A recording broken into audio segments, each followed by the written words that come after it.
Here comes the Wollongong. Ay, kay dagat pa ito dida. Mm-hmm. Oh, wow. We go this way. Someone's getting out. Oh, mayroon pa. Huh? This is my second time to come This is my first time. visit the Wollongong in this tower. Ay, Nahadlo kay agawan are you mo. packing?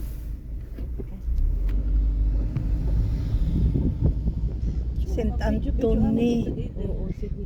Makaano sana. We can able to park. Sige, tukdo. At tumano. Dirigi. Oh, dito oh. Working for the future. At ito naguulat magpadirig. A beautiful view. Nag-agawan na hira. Hala, nauna na hiya. Wala kang mag- Bilis-bilis. Mabilis, parang alas 4. Wow, it's beautiful May place. gumawa. Sa'yo naman. Oh. Sana nagdesisyon nala ako. Magsigarilyo ako. Gabay. Nagdesisyon ako adto nga dinhi umuko, dinhi magano trabaho. You regret it? Oo, kasi maganda eh. Kadi, ano man, lusag kita? I just leave the car on kay hindi ako properly packed.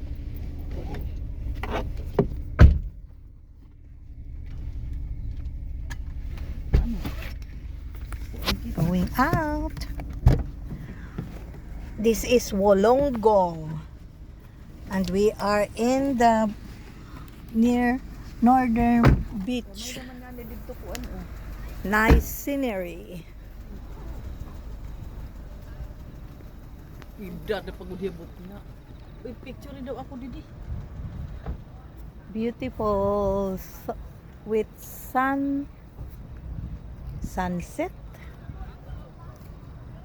Beautiful place. This is Wollongong. 1 hour from Sydney. It's beautiful. And this is the powerhouse. Hindi labas man ako ng Lovely. akong blouse. Lovely place. I'm in Wollongong. Sunset view. Ang ganda ng simoy ng hangin, napaka presko. Napakaganda. Wala akong masabi, napakaganda ng Australia, ng New South Wales.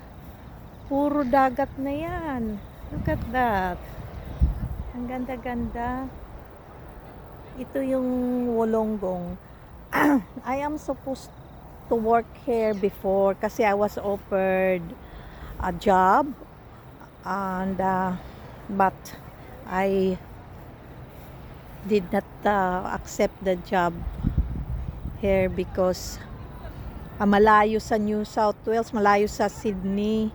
Ang mga anak ko doon na nag-aaral and malayo, and it's a big change para sa akin.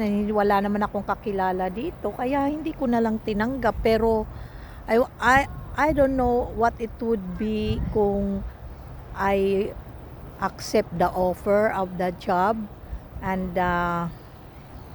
move over here. I don't know what would it be happen in my life. Siguro nag-i-enjoy na ako ngayon sa ganitong environment na napakaganda, na may dagat, may simoy ng hangin, napakaganda yung lugar. Kaya happy ako na nakabalik na naman ako dito. This is my I think my 4th time to visit Wollongong. 4th time ko na ito.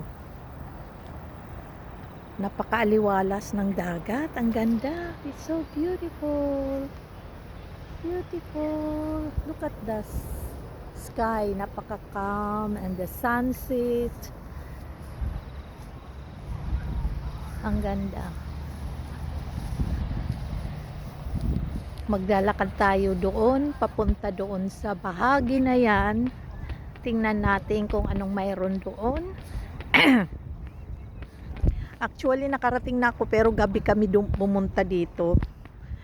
Kaya hindi ko masyadong nakita yung view talaga sa araw.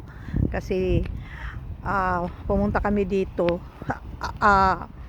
gabi. So, although marami namang ilaw, but mas maganda pa rin kung ganitong oras. Hindi mainit. Saka makikita talaga ang view. Napakaganda. Tsaka yung anong torre. Lighthouse nila. Tingnan mo. Diba ang ganda? Wow.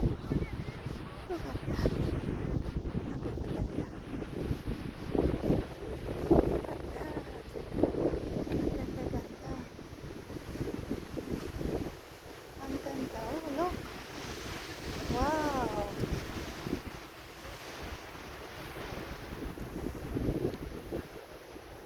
Kita mo lahat. Ang view.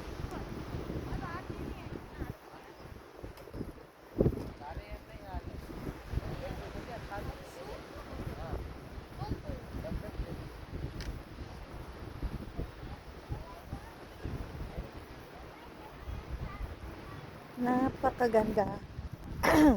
Isang gabi kami dito ng mga kaibigan ko. Nag-hotel lang kami. And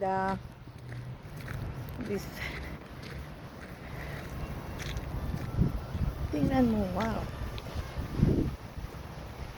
Look at that. Look at that.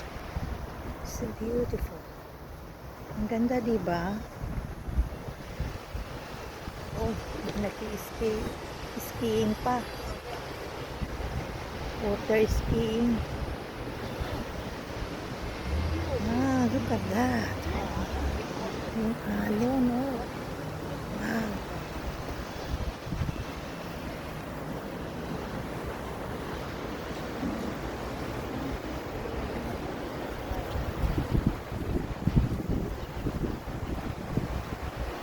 Ganda. Ang ganda.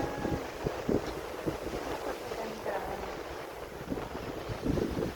May tao sa baba, oh. Diba ang ganda? Ang ganda. Look at that. Nakakakalma.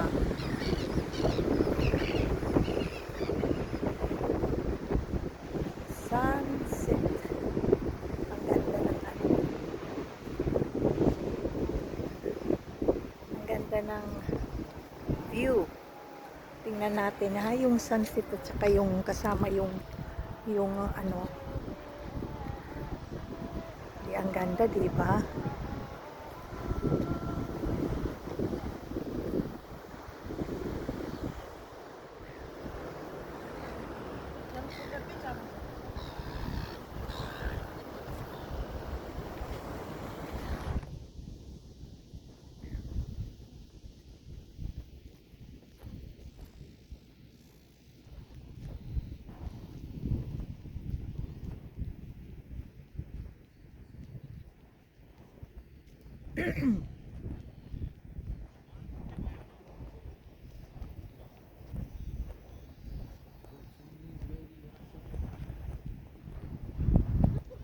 Malapit lang pala ito sa namin, sa lugar.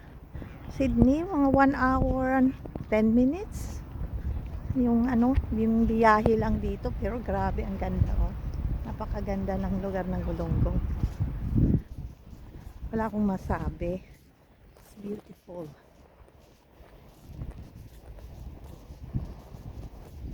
Tingnan mo ako.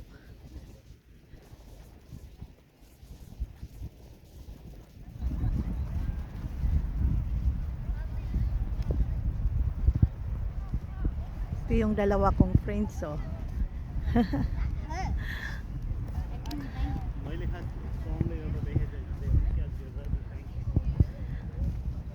Ligaya, say hello. Si Ligaya, and this is Joy. Joy. They are both happy. Ligaya and Joy. Both happy.